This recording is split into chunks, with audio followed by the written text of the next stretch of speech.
Dulce, la base alienígena secreta. Algunas personas suelen mirar con espanto y miedo la metamorfosis evolutiva del ser humano. Un ejemplo de ello es la teoría de conspiración vinculada al pueblo de Dulce, esta pequeña comunidad rural en donde se cuentan extrañas historias relacionadas a una base subterránea que estaría ubicada debajo de la cadena de montañas rocosas de Archuleta Mesa. Mutilaciones de ganado, extrañas luces en el cielo, abducciones extraterrestres. El eco de estos hechos, narrados por múltiples testigos, ha polarizado muchas veces el interés de los entusiastas de lo paranormal en el lugar. Y Nuevo México, sin duda, se ha convertido en una tierra de intrincados enigmas, especialmente en relación a fenómenos como actividad extraterrestre. Cómplices de esta realidad no son solo la gran cantidad de avistamientos de objetos voladores no identificados, sino sobre todo la presencia masiva de bases militares que se dedican principalmente al desarrollo de tecnología aeronáutica. En estas bases, el ejército estadounidense de hecho habría dado a luz, con el tiempo, a nuevas armas futuristas, desarrolladas mediante el uso de tecnologías secretas, inmensamente más modernas y potentes que las tecnologías civiles. Solo piense en el Lockheed SR-71, más conocido como el Blackbird, un avión de reconocimiento hipermoderno, diseñado en secreto y probado entre finales de los 50 y principios de los 60, precisamente en esta zona. No hay duda de que un avión de este tipo, en tiempos tan lejanos a la actualidad, pudo haber sido confundido con un objeto volador no identificado, por cualquier testigo que en esos años podría haber poseído un mínimo y limitado conocimiento de ingeniería aeronáutica. Pero las controvertidas y a veces sombrías historias del pueblo de Dulce también hacen sospechar que se está produciendo una cooperación que va más allá de lo que puede considerarse racionalmente comprensible. La base Dulce, los nuevos Illuminati. En solo 20 años, la industria de la aviación estadounidense ha sido capaz de evolucionar gracias al pleno desarrollo de la tecnología de motores de propulsión. A partir de los componentes de la Messerschmitt Me-262 Fighter Bomber alemán, un avión capaz de infundir terror en las flotillas aéreas aliadas durante la última fase de la Segunda Guerra Mundial. En el desarrollo de estas armas, la comunidad ufológica siempre ha hecho una pregunta. ¿Cómo fue posible dar este salto tecnológico en tan poco tiempo? Entre las posibles respuestas a la pregunta, la ingeniería inversa se ha planteado repetidamente, como se sospecha en el caso de Roswell. Sin embargo, para continuar con esta discusión, necesitamos dar varios saltos al pasado. Estas historias, que a los ojos de muchos pueden parecer pura ciencia ficción, tienen sus raíces en un periodo mucho más remoto que los hechos relacionados con el incidente de Roswell. Ya en la década de 1930, había historias sobre los choques imaginarios de extrañas máquinas voladoras, que, tras rápidas inspecciones por parte de la milicia, fueron transportadas a bases secretas por los gobiernos, para ser estudiadas y de alguna manera reproducidas. Un ejemplo de ello es la historia sobre el accidente ovni de Vernate, que tuvo lugar en Italia en 1933 durante la dictadura de Benito Mussolini.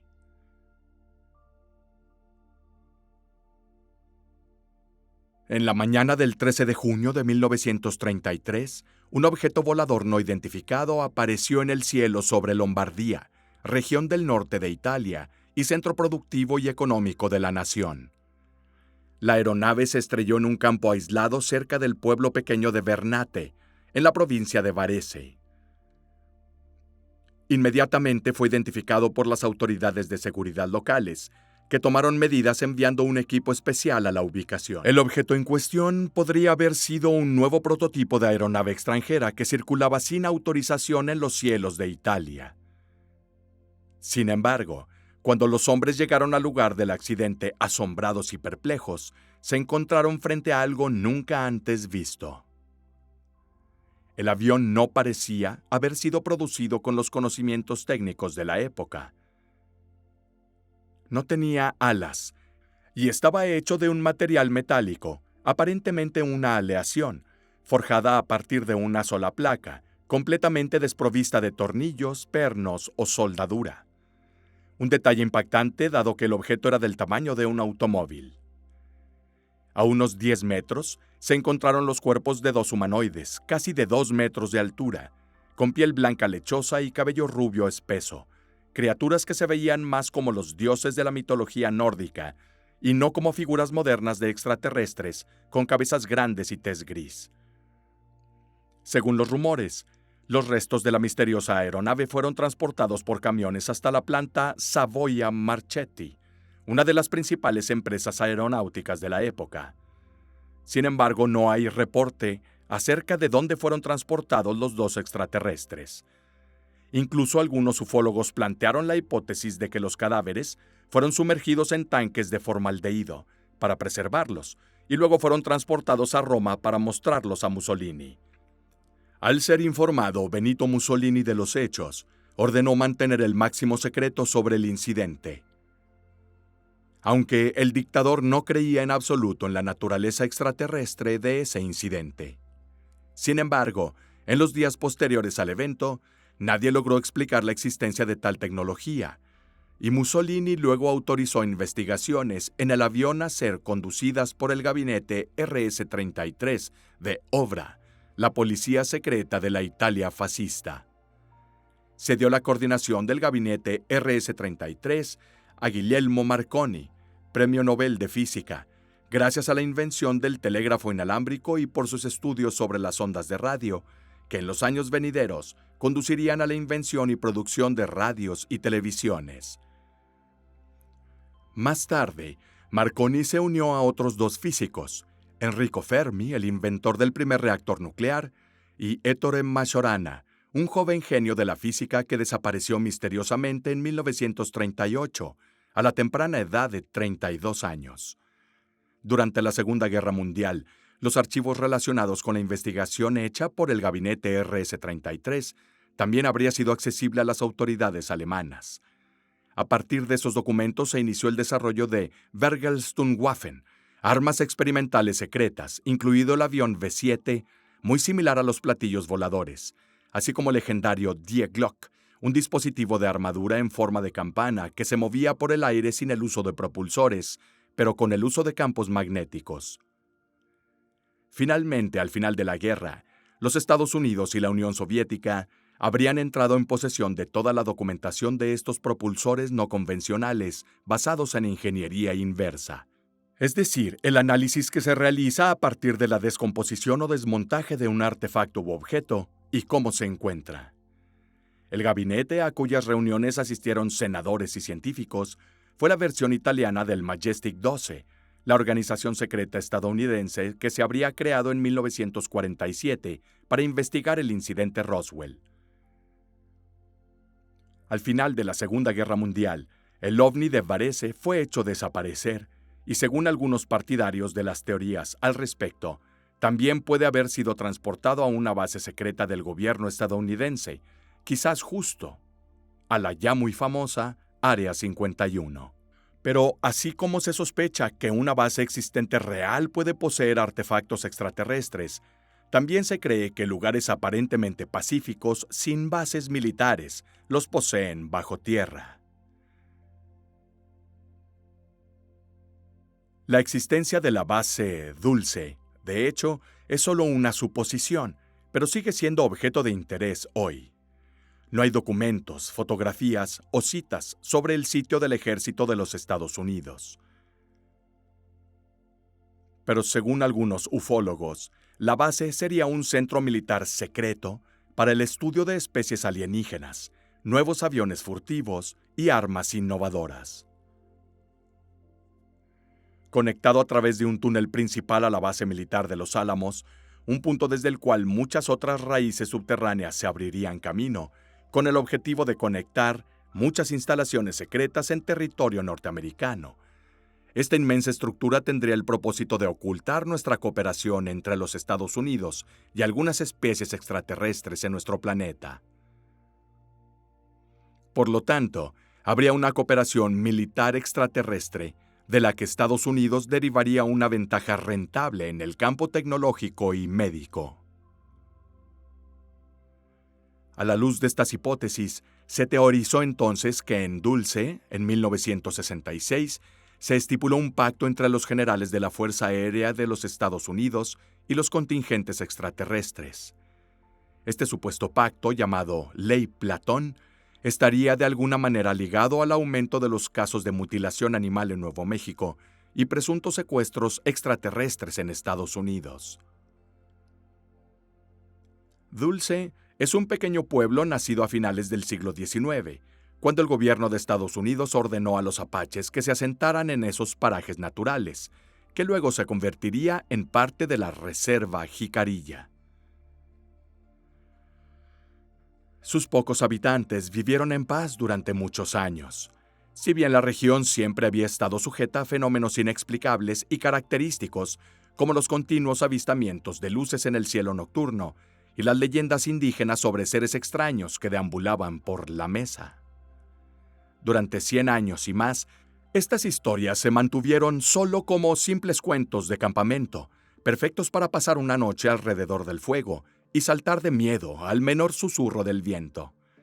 Sin embargo, a partir de finales de la década de los 70, comenzarían a ocurrir fenómenos siniestros e inexplicables con frecuencia exponencial en Dulce, convirtiendo rápidamente este remoto pueblo en el epicentro de una de las mayores teorías conspirativas del siglo pasado. Todo comenzó una mañana, cuando un granjero fue a ver cómo estaba su rebaño de vacas en el recinto donde estaban pastando. Entre muchos animales, había uno que yacía sin vida en el suelo. El granjero se acercó para entender lo que pasaba, pero nada podría haberlo preparado para esa visión escalofriante. Uno de los animales estaba acostado de lado. Tenía cortes limpios en la carne de su hocico y a lo largo de su cuerpo, como hechos con bisturí. Sus órganos sensoriales y sexuales parecían haber sido removidos quirúrgicamente, mientras que los órganos internos habían desaparecido, como si algo lo hubiera succionado dejando un cadáver vacío. El granjero se convenció de inmediato que no podía haber sido un ataque de otro animal, porque ningún depredador habría sido capaz de reducir a la bestia a ese estado, sobre todo sin dejar el menor rastro. El dueño de la finca decidió contactar a la policía del condado de Río Arriba, quienes al principio no se interesaron por el caso, pero a raíz de este primer informe, otros granjeros en las siguientes semanas también reportaron varias, múltiples mutilaciones de animales, todos con las mismas características. Todos tenían cortes limpios, la extirpación de órganos internos y ningún rastro de depredadores en el piso. Los ciudadanos aterrorizados de Dulce comenzaron a preguntarse quién o qué estaba detrás de estos actos brutales. Después de un tiempo, la policía local finalmente decidió investigar el fenómeno. La tarea fue asignada al oficial Gabriel Valdés, convencido de que detrás de aquellos hechos no había ningún monstruo, sino simplemente un maníaco o una persona decidida a crear pánico entre la población local. Pero cuando el oficial se dirigió a algunas de las fincas afectadas, al ver el estado de los cuerpos de los animales mutilados, inmediatamente entendió que algo inexplicable estaba pasando. Los cuerpos no parecían haber sido operados quirúrgicamente. Los cadáveres estaban completamente desangrados, pero no había rastros de sangre en el suelo. La tierra alrededor del animal estaba ligeramente quemada, pero el descubrimiento más extraño se refería a los únicos moretones que tenían los cadáveres. Después de un análisis cuidadoso, no parecían haber sido causados por un depredador, como un coyote o felino, sino por una caída desde una altura de alrededor de 50 pies. El agente Valdés llegó incluso a afirmar que encontró dentro de uno de los cadáveres el cuerpo de un pequeño ser híbrido, que según su testimonio, tenía características físicas humanas, bovinas y reptilianas. Ante estas increíbles declaraciones, sus compañeros de comisaría solo pensaban que Valdés se dejaba influir cada vez más por las viejas leyendas de los nativos, y los detalles aterradores que describía aparecían en los ojos de los más escépticos como pura invención, provocada por una mente que poco a poco fue perdiendo contacto con la realidad. Sin embargo, pronto el caso escaló y por primera vez se habló de participación extraterrestre. Todo cambió cuando a mitad de la noche, una joven pareja de novios se presentó en la comisaría diciendo que habían escapado por poco de una abducción extraterrestre. Era medianoche y la joven Jerry Julian y su novio se habían detenido a mirar las estrellas a lo largo de una carretera cerca de La Mesa. Notaron un cuerpo celeste que se movía rápidamente en el cielo. Luego comenzó a acercarse a ellos. Sin embargo, a medida que se acercaba, se dieron cuenta de que no era una esfera de luz, sino un avión muy similar a uno de los platillos voladores que se podía ver en las películas de ciencia ficción. El objeto aterrizó no muy lejos del automóvil, y dos pequeños extraterrestres grises con grandes cabezas salieron. La pareja los miró con miedo, pero cuando los seres grises los notaron, comenzaron a moverse rápidamente hacia ellos. La pareja saltó al auto y se alejó antes de que pudieran alcanzarlos. De vuelta en casa, no podían creer lo que acababan de ver, y por primera vez, Jerry Julian entendió que las leyendas que su abuela nativa americana le contaba de niña eran, de hecho, la realidad. Esos seres que bajaron del cielo y que se habían refugiado en La Mesa durante milenios, escondiéndose la mayor parte del tiempo de los ojos humanos, existió realmente. Jerry y su novio no fueron los únicos en esos años que reportaron extraños sucesos en las inmediaciones de Archuleta Mesa. Así, entre los aproximadamente 3,000 habitantes de la comunidad, la creencia de que algo aún más misterioso se escondía bajo sus pies comenzó a regarse como pólvora.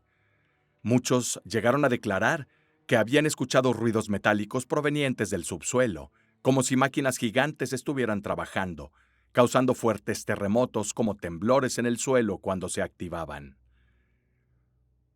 Siguiendo estos desarrollos iniciales de la historia, un personaje clave que trató de entender completamente lo que estaba sucediendo en el área, sin duda era Paul Bennowitz, un hombre de negocios de Arizona que a principios de los años 80 fue el portavoz de la teoría sobre una base secreta en Dulce. Durante la década de 1970, Bennowitz se convirtió en miembro de la Organización de Investigación de Fenómenos Aéreos de Arizona, o APRO, un grupo civil de investigación de ovnis, y estaba particularmente interesado en la mutilación del ganado. El 20 de abril de 1979, el hombre fue a una reunión pública sobre el tema, organizada por el fiscal estadounidense Robert Thompson y el senador Harrison Schmitt. En la reunión, Bennowitz conoció al oficial Gabriel Valdés y habló por primera vez sobre los misteriosos eventos que estaban teniendo lugar alrededor del pueblo de Dulce. Después de esta breve charla, Bennowitz quedó tan impactado por las declaraciones de Valdés que decidió iniciar un estudio autofinanciado sobre los diversos fenómenos que ocurrieron repetidamente después de días o semanas aterrorizando a la población. Al principio decidió centrar su investigación en la cercana base de la Fuerza Aérea de Kirtland, y Bennowitz comenzó a filmar luces extrañas cerca de los edificios y grabando señales de radio inusuales. También intentó ponerse en contacto con la oficina de prensa de la base, pero fue totalmente ignorado. Posteriormente, el investigador comenzó a publicar sus primeros artículos, en los que aseguraba que bajo Archuleta Mesa se ocultaba una especie de estructura secreta y que los militares eran los responsables directos de ello. Pero cuando el 6 de mayo de 1980, la Policía Estatal en Cimarrón, Nuevo México, recibió un informe de una mujer que se hacía llamar con el nombre ficticio de Myrna Hansen, las cosas dieron un giro. Myrna contó una historia que contenía todos los elementos que Bennowitz buscaba: visitantes interplanetarios, luces en el cielo y, sobre todo, mutilaciones bovinas. Entonces, al no tener idea de cómo ayudarla, la policía de Cimarrón le entregó el caso directamente a Valdés, quien en ese momento fue apodado el chico de la mutilación de ganado. Valdés, a su vez, contactó a Paul Bennowitz, quien de inmediato tomó medidas para hablar personalmente con la señora Hanson. El 7 de mayo, la mujer junto con su hijo fueron a Albuquerque para encontrarse con Bennowitz, y allí le contaron en detalle lo que recordaban sobre la tarde del 5 de mayo de 1980. Myrna Hansen conducía cerca de Eagle Nest, Nuevo México. Cuando ella y su hijo, que presenciaron ese evento, vieron dos enormes objetos silenciosos del tamaño de aeronaves flotando en el cielo. Una luz blanca los cegó, y desde ese momento, los dos sufrieron un episodio de falta de tiempo y perdieron parte de sus recuerdos de lo sucedido. En este punto, fue llamado Leo Sprinkle, un psicólogo y profesor titular de la Universidad de Wyoming. En el pasado, él había investigado informes de contacto con ovnis, también utilizando la técnica de la hipnosis regresiva, una pseudociencia que, según sus partidarios, es capaz de traer de vuelta los recuerdos sumergidos de los abducidos. Benowitz arregló que Sprinkle volara a Albuquerque para hipnotizar a Hansen. Y cuando llegó el psicólogo, Hansen y Benowitz insistieron en que las sesiones de hipnosis regresiva se realizaran dentro del auto de Benowitz, que para la ocasión tenía sus ventanas cubiertas con una gruesa lámina de aluminio para evitar interferencias de entidades extraterrestres.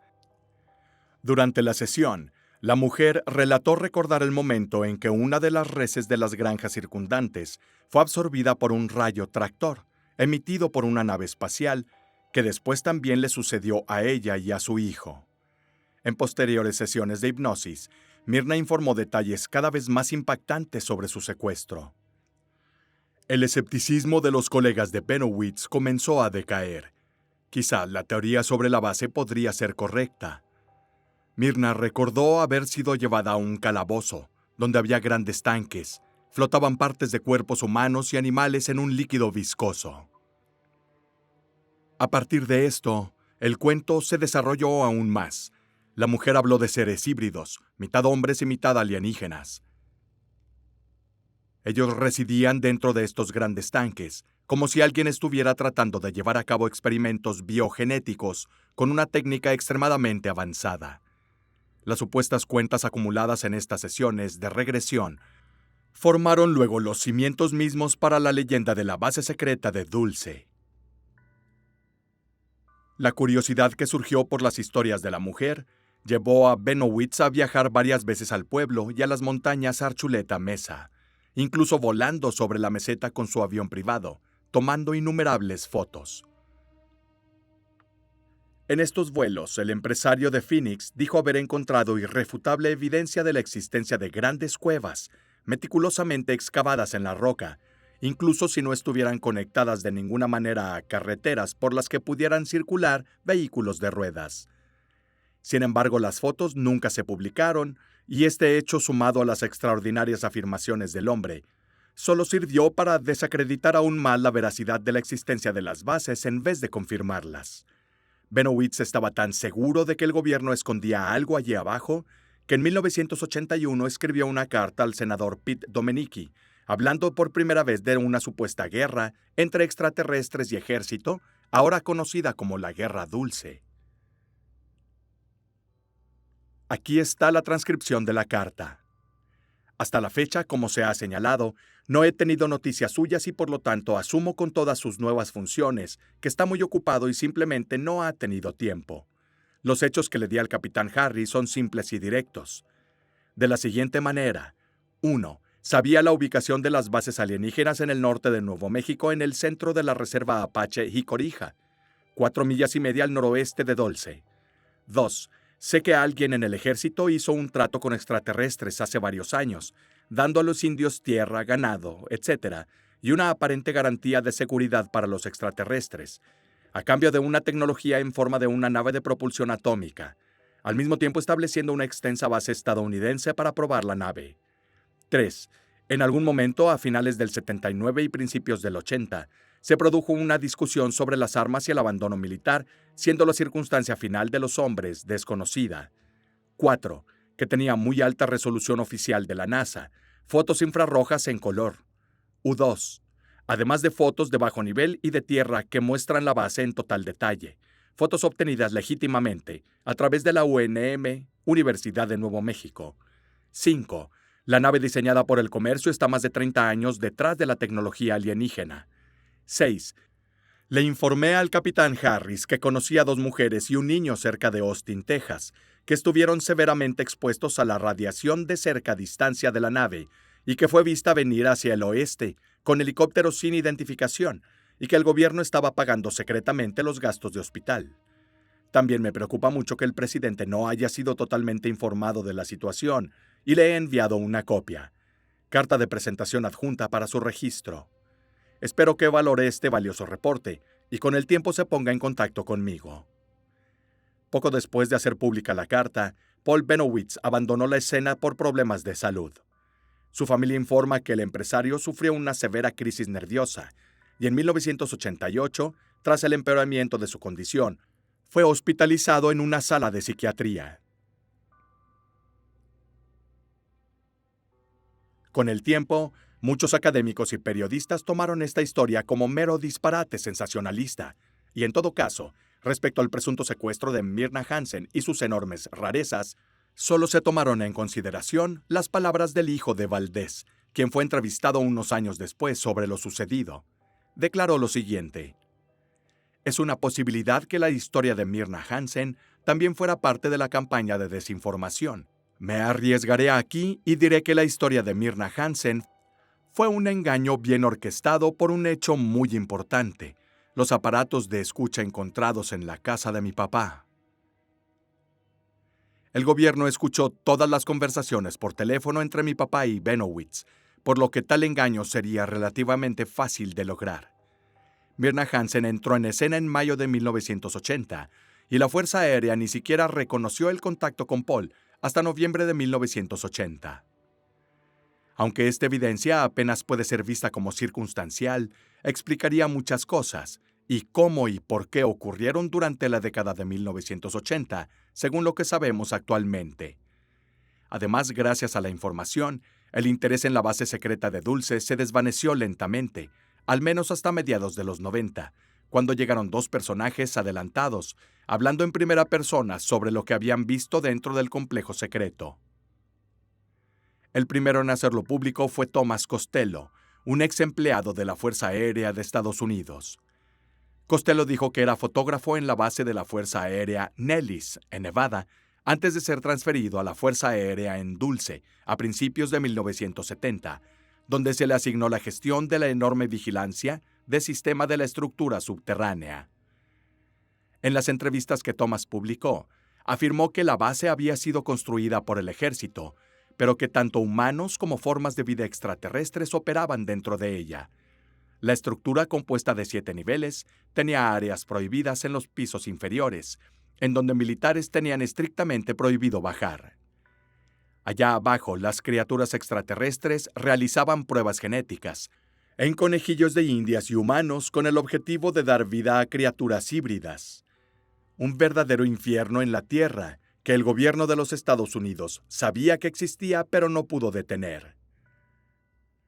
Todo esto habría explicado la enorme cantidad de mutilaciones de ganado y el alto número de desapariciones que ocurrieron a lo largo de los años en Nuevo México. Costello también habría hablado en repetidas ocasiones de grandes túneles subterráneos que servían para conectar otras bases subterráneas secretas, administradas por extraterrestres y humanos, que se extendían como una telaraña sobre todo el territorio de Estados Unidos. Pero esto representa solo la punta del iceberg del testimonio del ex soldado. Para entender aún mejor y ascender sus difíciles palabras, nos basamos en un pequeño extracto de una entrevista que revela el funcionamiento de la estructura y habla de órganos que operan dentro de ella. Escuché que la base Dulce se inició en 1937-38 por los ingenieros del ejército, agrandado con los años. El trabajo más reciente se completó entre el 65 y 66 para conectar túneles al sitio de Page Base, una de las instalaciones subterráneas más antiguas. La base de 4 esquinas se llama Periga. La mayoría de los nativos americanos, los indios que viven en esa zona, saben de la base y nos podrían hablar de las formas de vida subterráneas que frecuentemente son vistas cerca de sus comunidades. Según varios trabajadores de mantenimiento de alto nivel, parte de ella fue destruida por dispositivos nucleares en los años 60. Hay secciones como los túneles del transbordador que fueron formados por una máquina tuneladora avanzada que deja las paredes del túnel lisas. Las paredes terminadas en esos tubos parecían vidrio negro pulido. La naturaleza comenzó las cavernas. Los humanoides reptilianos Draco utilizaron esas cavernas y túneles por siglos. Más tarde, a través de los planes de Rand Corporation, se amplió repetidamente. Las cavernas originales incluían cuevas de hielo y manantiales de azufre que los alienígenas encontraron perfectos para sus necesidades. Las cavernas de Dulce rivalizaban en tamaño con las cavernas de Carlsbad, entre las más grandes y profundas del mundo, con varias cuevas que solo podrían ser exploradas por espeleólogos profesionales. Algunos reptoides son nativos de este planeta. El elenco gobernante de extraterrestres es de reptilianos. Los seres beige o blancos se llaman Draco. Otros seres reptilianos son verdes y algunos marrones. Eran una raza antigua en la Tierra que vivía bajo tierra. Pudo haber sido uno de los seres draconianos que tentaron a Eva en el jardín del Edén. Los reptoides se consideran correctamente terra nativos. Quizás son los que llamamos los ángeles caídos. Los grises trabajan y están controlados por los Draco. Hay otros seres de piel gris que no están aliados con Draco. Como yo era el técnico superior de seguridad en esa base, tenía que comunicarme con ellos a diario. Si había algún problema que involucrara cámaras de seguridad o de video, yo era el que llamaban. Era el elenco de trabajo reptiliano el que normalmente hacía el trabajo físico en los niveles inferiores de Dulce. Las decisiones que involucraban a ese elenco generalmente las tomaban los Draco blancos.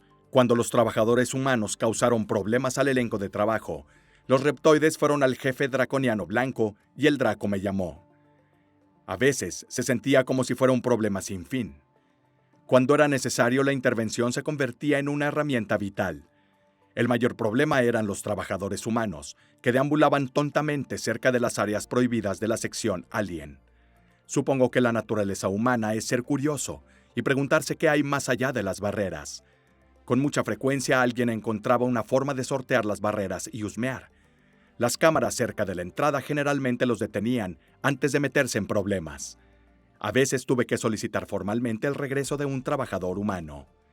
Todas las bases secretas están conectadas por túneles que cruzan el mundo como autopistas subterráneas, y hay dos tipos de carreteras. Para camiones, carros y buses hay caminos pavimentados, y esto es para viajes limitados. Hay otro tipo de tránsito para carga y para pasajeros que es de viajes rápidos.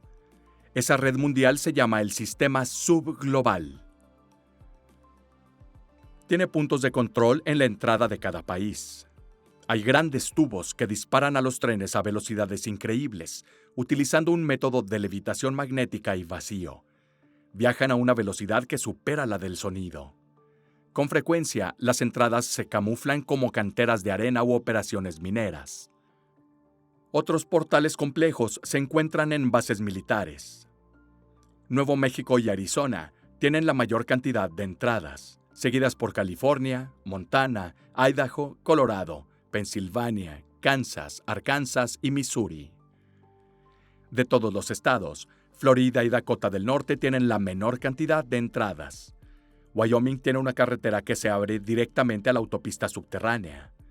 La vía ya no está en uso, pero podría reactivarse si así lo deciden, con un costo mínimo. Se encuentra cerca del lago Brooks. El elenco de trabajadores hace las tareas diarias, trapeando los pisos de látex, limpiando jaulas, llevando comida a la gente hambrienta. Es su trabajo formular la mezcla adecuada para los seres que ha creado la raza Draco. Básicamente hablando, las razas reptilianas están activas con todos los niveles de la base Dulce. Hay varias razas diferentes de alienígenas que trabajan en la sección este del nivel 6.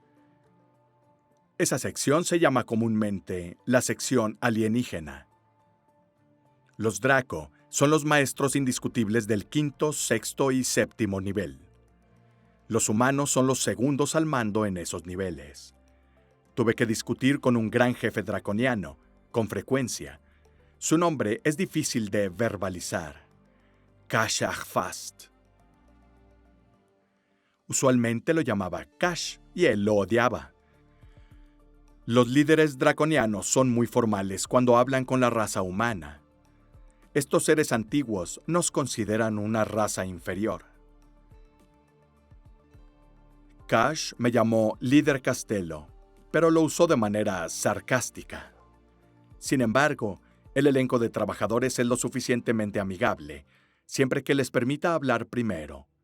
Son muy cautelosos y consideran que la mayoría de los humanos son hostiles. Siempre parecen sorprenderse cuando descubren que muchos de los humanos son abiertos y confiables. No hay confraternización con los extraterrestres fuera de horario. Está prohibido hablar con cualquier raza alienígena en los pasillos o ascensor sin un claro motivo empresarial. Los humanos pueden hablar con humanos y los extraterrestres pueden hablar con extraterrestres, pero eso es todo. En el lugar de trabajo es diferente. Hay libertad de expresión en los laboratorios. Hay varias cosas que debes saber sobre la base dulce. Juré bajo pena de muerte que sin importar lo que viera o escuchara, nunca divulgaría la información. Además, firmé una renuncia que establece que personalmente daría mi vida si me encontraran culpable de traición. En la base dulce, la traición es cualquier cosa que mencione los detalles de las operaciones diarias en esta instalación. Cuando llegué por primera vez, había una necesidad absoluta de conocer la política vigente. La historia que nos contaron los jefes fue que esto es una instalación trivio de transferencia con tecnología avanzada, que es una forma elegante de decir que hacen cosas realmente arriesgadas con la vida humana, solo para ver qué pasa. Si ocurre una cura médica, se anunciará en la superficie de la Tierra como una maravillosa nueva cura, diciendo que fue encontrada después de años de investigación en algún conocido laboratorio médico. La verdadera historia de la cura nunca se explica. Después de todo, la base de Dulce es una instalación secreta. Estas personas son muy buenas en lo que hacen. No dicen la verdad sobre las desafortunadas personas que terminan en Nightmare Hall. Trabajé con extraterrestres. Con eso en mente, debes tener la idea del secreto y la seguridad en ese lugar. Sí, sé que este no era el lugar de trabajo habitual de un hospital, pero al principio compré el paquete completo. El intercomunicador de los ascensores me recordaba a diario que este sitio hacía pruebas médicas y de drogas avanzadas para curar la locura. Por favor, nunca hable con los reclusos, pueden destruir años de trabajo. Soy sensato cuando los médicos dicen, no les hables. ¿Quién era yo para destruir esa delicada situación? Pero un hombre, de alguna manera, me llamó la atención.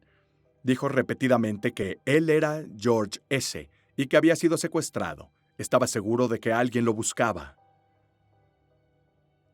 No sé por qué se quedó en mi mente.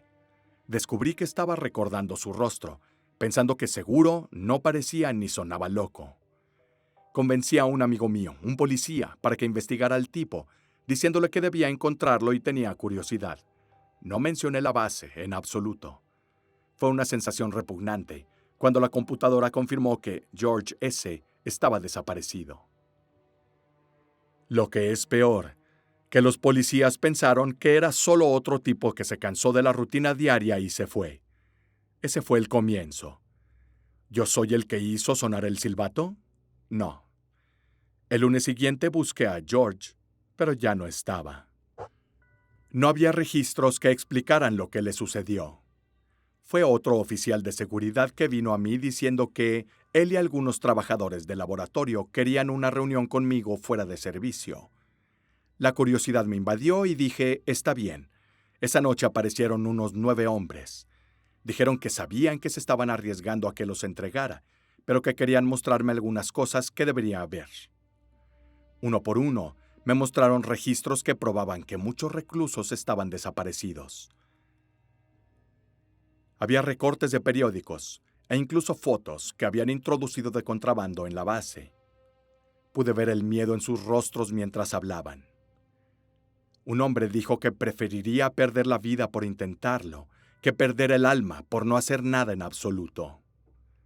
Les conté sobre George y las cosas que descubrí sobre él. Después de unas horas, nos comprometimos a intentar exponer a la base Dulce. Este es un extracto de la única entrevista presente con Tomás Costello. Al año siguiente, el hombre desapareció en el aire, y su nombre no apareció en cualquier otro artículo o documento.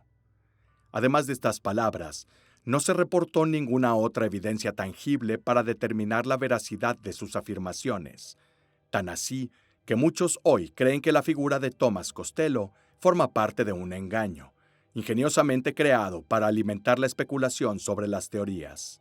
En cualquier caso, seres como los Draco, capaces de relacionarse con humanos, parecen compartir cierto parecido con extraterrestres reptilianos, que aparecen en la serie de televisión Visitantes, que en esos años era muy popular en todo el país y que pudo haber servido de base para conformar los cuentos de Costello.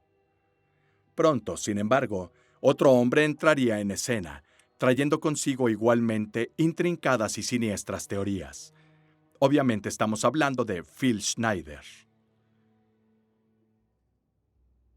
En 1995, Philip Schneider, un geólogo que, de igual forma que Tomás Costello, afirmó haber trabajado para la defensa estadounidense dentro de la instalación secreta ubicada en el subsuelo de Archuleta Mesa, y conocer la existencia de otras 129 bases subterráneas secretas presentes en lugares subterráneos de América del Norte, decidió dar un paso al frente.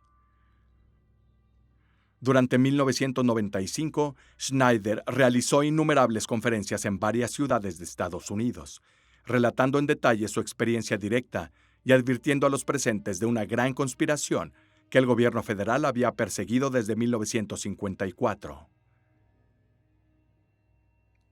El año en que, según sus palabras, el entonces presidente Eisenhower supuestamente entró en un pacto de colaboración con entidades extraterrestres, dando vida a un programa oculto al que Washington asignó aproximadamente el 25% del Producto Interno Bruto de la nación cada año, lo que llamó el presupuesto negro. Este programa sirvió para el desarrollo de armas de alta tecnología, investigación y tecnología médica, y el desarrollo de una intrincada red de vigilancia y control sobre ciudadanos.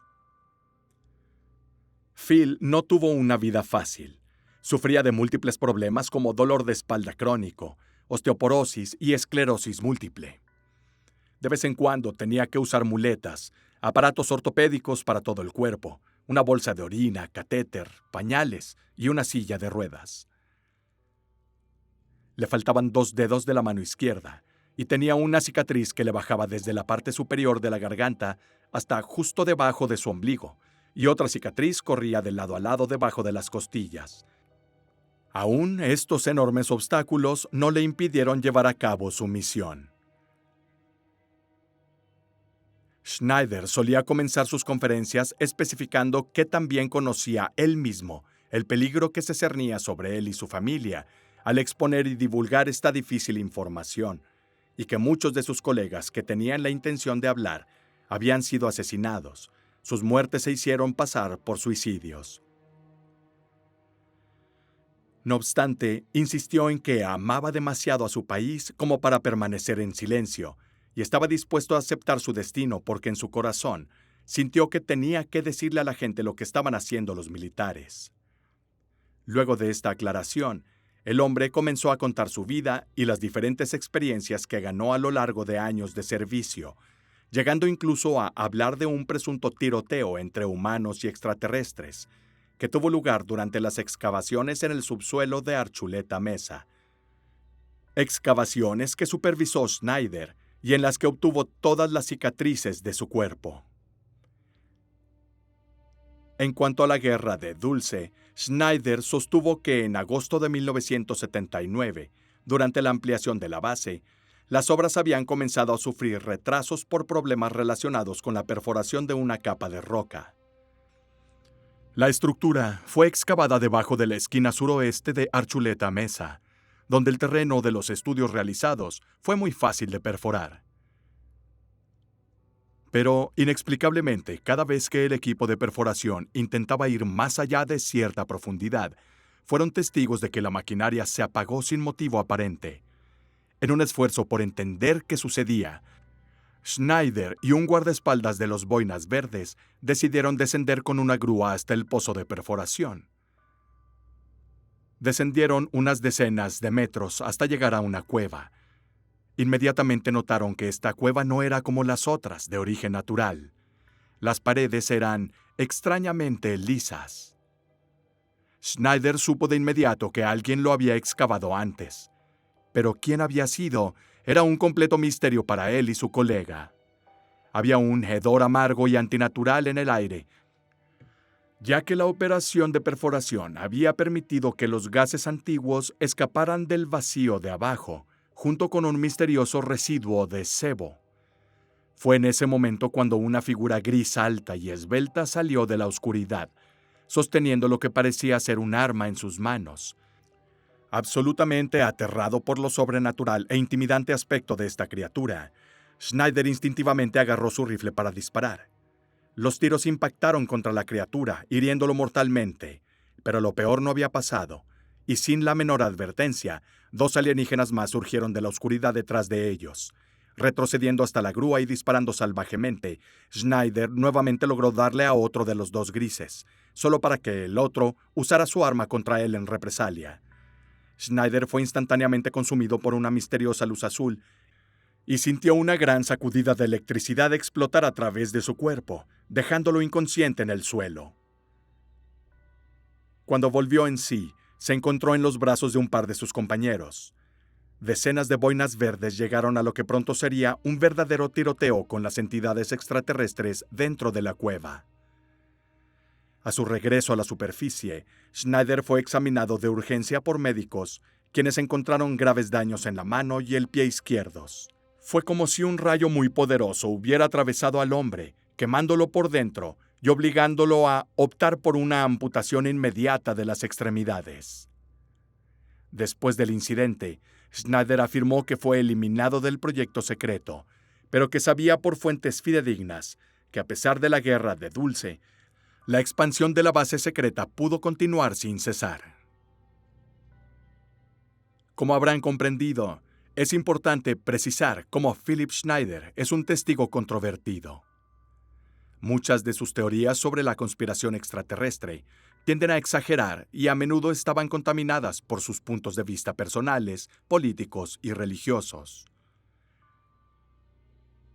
Finalmente, parte de la información que compartió con el público fue posteriormente desacreditada, como la historia de su padre, Otto Oskar Schneider, quien según las historias de Phil, había sido un científico e ingeniero alemán que trabajó en las tecnologías submarinas del Reich durante la Segunda Guerra Mundial, incluso convirtiéndose en capitán de un submarino U-Boat.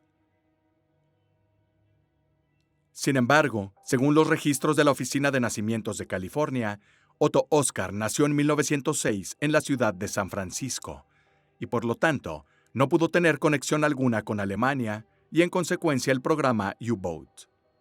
Sin embargo, para volver a comprender cómo los testimonios de Phil Schneider son importantes para el caso, y al mismo tiempo extremadamente difícil de tomar en consideración como prueba irrefutable, uno necesita escuchar una de sus muchas conferencias antes de rechazar la mayoría de las declaraciones. Tomemos como ejemplo el discurso que dio en 1995 en Idaho, donde frente a una audiencia repleta, el hombre explicó perfectamente quién era, qué había visto y cuáles eran sus valores como verdadero patriota. Aquí está el discurso de Phil Schneider. Es por la horrenda estructura del gobierno federal que me siento directamente en peligro de no contarle a nadie sobre este material. ¿Cuánto tiempo podré hacer esto? Es una incógnita. Sin embargo, me gustaría mencionar que esta charla se dividirá en 4 temas principales. Cada uno de estos temas tendrá alguna relación con lo que ustedes están involucrados, sean patriotas o no. Quiero que sepan que estos Estados Unidos son un lugar hermoso. He ido a más de 70 países y no puedo recordar algún país que tenga la belleza, así como la magnificencia de su gente como Estados Unidos. Para darles una visión general de lo que soy básicamente, empecé y fui a la escuela de ingeniería. La mitad de mi escuela fue en ese campo, y construí una reputación de ser ingeniero geológico, también ingeniero estructural con aplicaciones militares y aeroespaciales. He ayudado a construir 2 bases principales en los Estados Unidos, que tienen cierta importancia en cuanto a lo que se llama el nuevo orden mundial. La primera base es la de Dulce, Nuevo México. Estuve involucrado en 1979 en un tiroteo con humanoides extraterrestres y fui uno de los sobrevivientes. Probablemente soy el único sobreviviente parlante que jamás escucharás. Otros 2 sobrevivientes están bajo gran vigilancia. Soy el único restante que conoce los archivos detallados de toda la operación. 66 agentes del servicio secreto, el FBI y similares murieron en ese tiroteo, y yo estuve ahí. Número 1. Parte de lo que les voy a decir va a ser muy chocante. Sin embargo, parte de lo que les diré probablemente va a ser muy increíble. En vez de tener una mente cerrada, voy a pedirles que se muestren escépticos, pero siéntanse libres de hacer su propia tarea. Sé que la ley de libertad de información no es mucho para continuar, pero es lo mejor que tenemos. La biblioteca legal local es un buen lugar para buscar registros del Congreso. Así que si uno continúa haciendo su tarea, entonces uno puede estar al tanto de lo que respecta a su país. Amo el país en el que vivo más de lo que amo mi vida, pero no estaría frente a ustedes ahora arriesgando mi vida si no creyera que fuera así. La primera parte de esta charla se referirá a las bases militares subterráneas profundas y al presupuesto negro. El presupuesto negro consume actualmente $1,250 millones al año. Al menos esta cantidad se usa en programas negros, como los relacionados con bases militares subterráneas profundas. En la actualidad, hay 129 bases militares subterráneas profundas en Estados Unidos. Han estado construyendo estas 129 bases día y noche, incesantemente, desde principios de la década de 1940. Algunas incluso fueron construidas antes de eso. Estas bases son principalmente grandes ciudades subterráneas, conectadas por trenes magneto-levitón de alta velocidad, que tienen velocidades de hasta Mach 2. Richard Suda, arquitecto con doctorado, ha arriesgado su vida al hablar de esto. La profundidad promedio de estas bases es de más de 1 milla, y de nuevo son básicamente ciudades enteras bajo tierra. Todas tienen un tamaño de entre 2.66 y 4.25 millas cúbicas. Tienen máquinas de perforación láser que pueden perforar un túnel de 7 millas de largo en un día. Los proyectos negros eluden la autoridad del Congreso, que, como sabemos, es ilegal.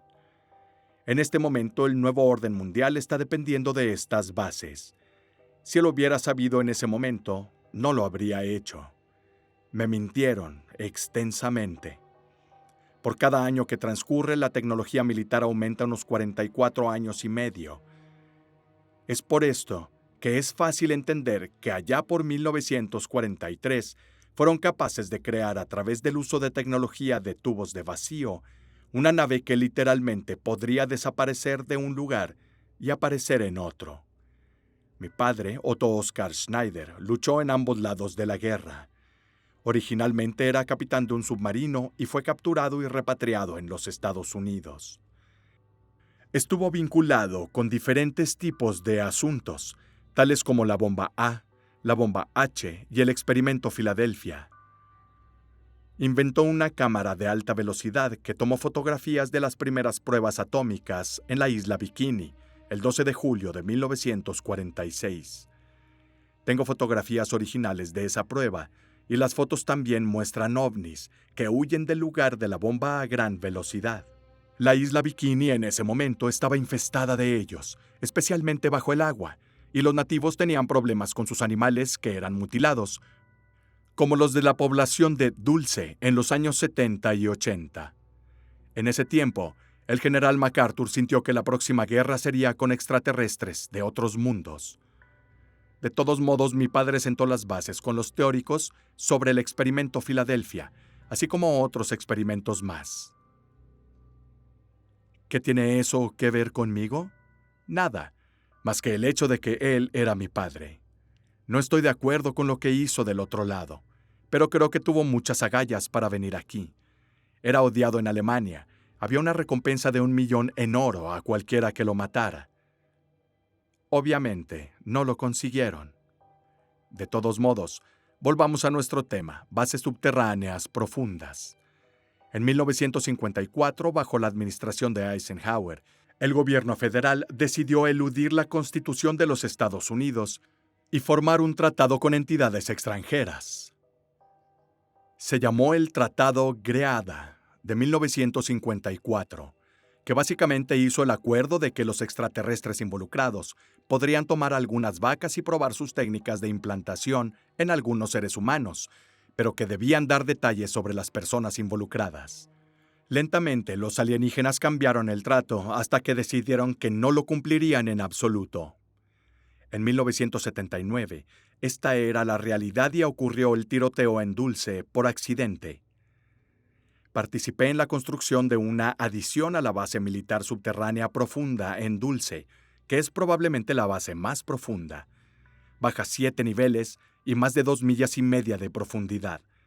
En ese momento en particular habíamos perforado 4 agujeros distintos en el desierto e íbamos a unirlos y volar grandes secciones a la vez. Mi trabajo consistía en bajar por los pozos para revisar las muestras de roca y recomendar el explosivo apropiado. Mientras me dirigía hacia allá, nos encontramos en medio de una gran caverna que estaba llena de extraterrestres del espacio exterior, también conocidos como grises grandes. Disparé a 2 de ellos. En ese momento había 30 personas allá abajo. Como 40 más bajaron después de que esto comenzó, y todos ellos fueron asesinados.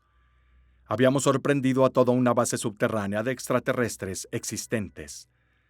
Más tarde descubrimos que habían estado viviendo en nuestro planeta durante mucho tiempo, quizás 1.000.000 de años.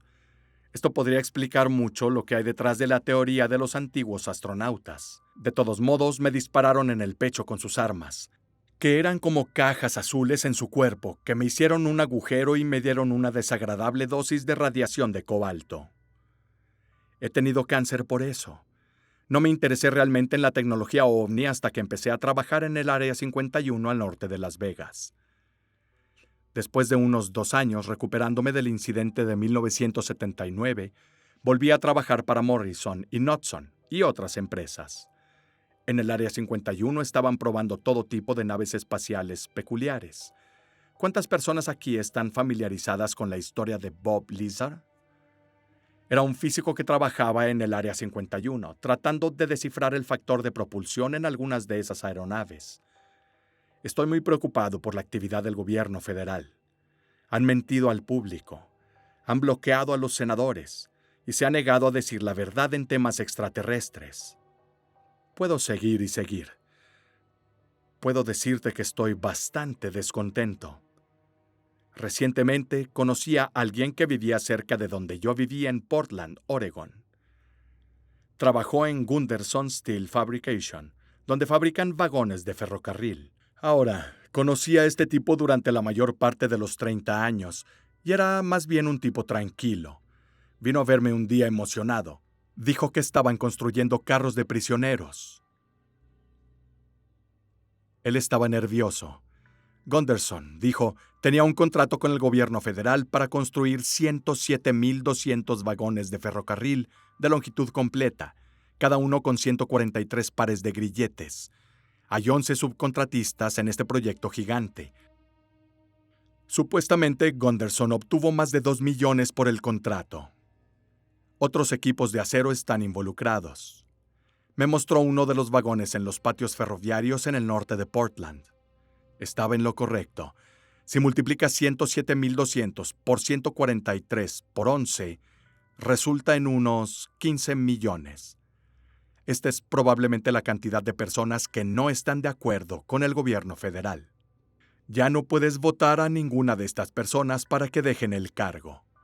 Nuestra actual estructura de gobierno es la tecnocracia, no democracia, y es una forma de feudalismo. No tiene nada que ver con la República de los Estados Unidos. Estas personas son impías y han legislado la oración en las escuelas públicas. puedes recibir una multa de hasta $100,000 y 2 años de prisión por orar en la escuela. Creo que podemos hacerlo mejor. También creo que el gobierno federal está ejecutando la táctica de esclavizar a la gente de los Estados Unidos. No soy muy buen orador, pero seguiré diciendo la verdad hasta que alguien ponga una bala en mí, porque vale la pena hablar con un grupo como este sobre estas atrocidades. Aún así, el 68% del presupuesto militar está directa o indirectamente afectado por el presupuesto negro. Star Wars depende en gran medida del armamento sigiloso, y por cierto, ninguno de los programas sigilosos habría estado disponible si no hubiéramos desarmado los discos extraterrestres estrellados. Algunos de ustedes podrán preguntarse qué está transportando el transbordador espacial. Grandes lingotes de metales especiales que se muelen en el espacio y no se pueden producir en la Tierra. Necesitan el vacío cercano del espacio exterior para ser producidos. Ni siquiera se nos dice nada cercano a la verdad. Creo que los funcionarios del gobierno nos han lanzado por el desagüe, las acciones y los barriles. Hasta hace varias semanas fui empleado del gobierno de Estados Unidos, con un factor de autorización Royal Light 38, uno de los más altos del mundo. Creo que el programa Star Wars está ahí únicamente para actuar como un amortiguador y evitar un ataque alienígena. No tiene nada que ver con la Guerra Fría, que solo fue un juego para juntar dinero de toda la gente. ¿Para qué? Toda la mentira fue planeada y ejecutada durante los últimos 75 años. Hay más de 64,000 helicópteros negros en Estados Unidos. Por cada hora que pasa, hay uno en construcción. ¿Es este el uso adecuado de nuestro dinero? ¿Para qué necesita el gobierno federal 64,000 helicópteros tácticos si no están tratando de esclavizarnos? Dudo que todo el ejército necesite 64,000 en todo el mundo. Dudo que todo el mundo necesite tantos. Hay 157 aviones furtivos F-11-7A cargados con LIDAR y radar de imágenes mejoradas por computadora. Pueden verte caminando de una habitación a otra cuando vuelan sobre tu casa. Ven objetos en la casa desde el aire, con una variación límite de 1 pulgada a 30,000 millas. Así de preciso es eso. Ahora, trabajé en el gobierno federal durante mucho tiempo y sé exactamente cómo manejan sus negocios. El gobierno federal ahora ha inventado un dispositivo sísmico. Soy geólogo y sé de lo que hablo. Con el terremoto de Kobe en Japón, no hubo onda de pulso como en un terremoto normal. Ninguna. En 1989 hubo un terremoto en San Francisco.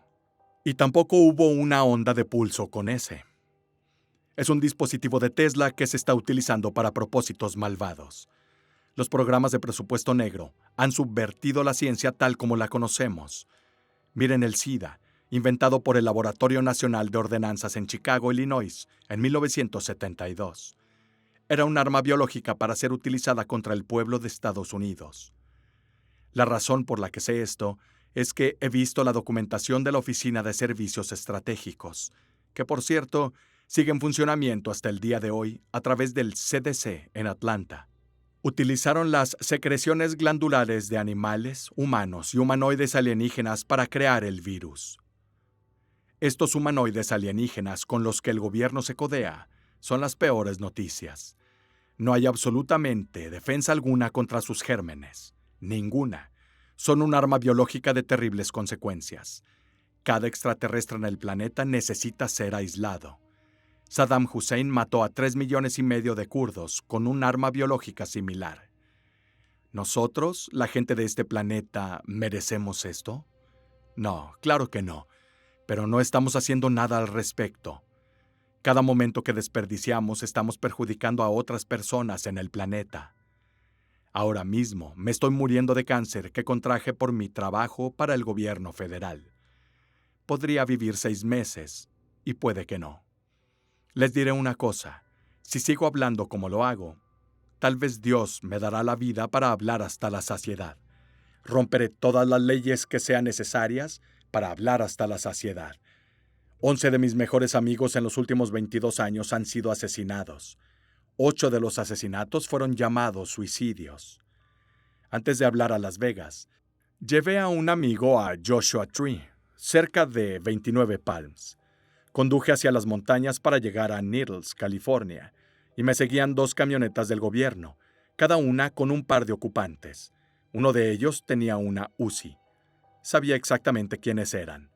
He hablado 19 veces y probablemente he llegado a 45,000 personas. Bueno, me adelanté y me detuve en medio de la carretera. Ambos fueron a cada lado de mí y bajaron por un barranco. Corté mi tarjeta de seguridad y se la devolví al gobierno, diciéndoles que si me iban a amenazar, como de hecho estoy, iba a subir 140,000 páginas de documentación a Internet sobre la estructura del gobierno y todo el plan. Ya he comenzado esa tarea. En el discurso de Phil Schneider hay realmente una cantidad impresionante de información. Desde teorías de conspiración hasta el nuevo orden mundial. Desde el presupuesto negro hasta el experimento Filadelfia. Todo en una vertiginosa sucesión de conjeturas y declaraciones que hacen muy difícil entender cuáles fueron las motivaciones del gobierno, pero sobre todo, ¿por qué entidades extraterrestres están realizando tal operación en nuestro planeta? Entonces, una vez más, las teorías masivas presentadas, pero sin tener alguna confirmación de pruebas concretas y tangibles, hacen que las historias que gravitan alrededor del pueblo de Dulce y Archuleta Mesa sean difíciles de aceptar. No obstante, Phil estaba destinado a convertirse en un verdadero símbolo para los investigadores, ufólogos y teóricos de la conspiración. Lo fue en vida y lo siguió siendo tras su muerte, ocurrida menos de un año después de pronunciar su discurso. El 17 de enero de 1996, Phil Schneider fue encontrado muerto en su casa de Wilsonville, Oregón. La causa oficial de su muerte fue dictaminada como suicidio, aunque según algunos informes hubo indicios de tortura en su cuerpo. Muchos de sus partidarios creían que los representantes de la inteligencia de Estados Unidos simplemente eliminaron a Schneider porque sabía demasiado, una teoría que incluso Schneider había predicho varias veces en sus discursos. Además, los rumores se referían a un supuesto informe policial, según el cual Schneider fue asesinado a tiros por unos agentes que se presentaron en su domicilio para hacer frente a una gran cantidad de impuestos impagos y multas. Durante la entrevista con los agentes, Phil supuestamente comenzó a actuar de manera amenazante, para luego tomar un arma y apuntar hacia ellos. El policía que se sentía en peligro no tuvo más remedio que disparar primero, hiriendo de muerte a Schneider. Pero como haya sucedido al momento de su muerte, el hombre ya estaba muy mal de salud. El misterio envuelve la muerte de Phil Schneider, y nadie puede saber con seguridad si esas increíbles historias eran veraces a la realidad o simples invenciones de su mente. Aunque el hombre nunca se contradijo en sus discursos y se mantuvo fiel a una sola versión de la historia, muchos estudiosos han demostrado que sus informes estaban empañados por exageraciones e inexactitudes. Como cuando afirmó que el primer ataque al World Trade Center involucraba el uso de armas nucleares tácticas, lo cual fue negado. Al mismo tiempo, sin embargo, sus partidarios creen que ha proporcionado pruebas suficientes para probar su honestidad, una de las cuales serían las cicatrices en su cuerpo. Si bien las inconsistencias objetivas en las historias de Phil se explican simplemente afirmando que el gobierno de Estados Unidos reescribió la historia de la familia Schneider para socavar su credibilidad y convertirlo en un mentiroso a los ojos del mundo. Esta es la última pieza de la historia. Como suele suceder, el misterio nunca ha sido revelado, y hoy la base subterránea de Dulce se ha convertido en un aterrador cuento de campamento, exactamente como las leyendas que 100 años antes la población de Archuleta transmitía de padres a hijos. Sin embargo, existen los últimos 3 informes que deben tenerse en cuenta y que explican en parte cómo esta mítica base secreta se convirtió en un culto, inflamando el debate sobre el peligro extraterrestre. La historia se difundió rápidamente dentro de la comunidad OVNI, y en 1987, el ufólogo John Lea afirmó tener una confirmación independiente de la existencia de la base. En 1988, el tabloide Weekly World News publicó un artículo titulado «Base OVNI encontrada en Nuevo México». Afirmó que los malvados invasores de otro sistema solar han establecido una base subterránea secreta en las escarpadas montañas del norte de Nuevo México, para poder intercambiar conejillos de indias humanos por extraños experimentos genéticos. El artículo de Weekly World News usó una supuesta cita de Leonard Stringfield, un ufólogo, como fuente de sus afirmaciones. Al enterarse de la historia, Stringfield protestó: "Nunca he leído tal distorsión de los hechos en mi vida". El politólogo Michael Barkin, profesor emérito de Ciencias Políticas en la Escuela Maxwell de Ciudadanía y Asuntos Públicos de la Universidad de Syracuse, escribió que las instalaciones subterráneas de misiles de la Guerra Fría en la región dieron a los rumores una plausibilidad superficial, haciendo de la historia de la base Dulce una leyenda atractiva dentro del mundo ovni. Según Barkin, las afirmaciones de experimentos con abducidos y tiroteos entre los extraterrestres y la Fuerza Delta colocaron la leyenda de Dulce muy lejos de los informes más salvajes de bases subterráneas secretas. Finalmente, vecinos de Dulce aseguran haber visto nuevos ovnis, luces en movimiento y otras actividades inexplicables en la zona, que sin embargo, con el paso de los años, se ha transformado en una zona con pocas posibilidades económicas, a un destino turístico para los amantes del misterio. Además, prueba de ello son las palabras de Tai Vishanti, presidente del Consejo Legislativo de los Jicarillas, un grupo de apaches que viven en el suroeste de Estados Unidos. Dijo que adoptó la noción de la base Dulce para estimular el turismo en el área, y de hecho en 2016, la ciudad fue sede de la conferencia OVNI Base Dulce en el casino del hotel local. Por lo tanto, nadie puede decir con certeza si Archuleta Mesa tiene el mayor secreto de la historia de la humanidad en su subsuelo. Cada uno es libre de creer lo que quiera. Lo que es seguro, sin embargo, es que este caso, con todas sus rarezas, permanecerá durante mucho tiempo como punto de referencia para los amantes de las teorías de la conspiración y una excelente fuente para basar una película de ciencia ficción.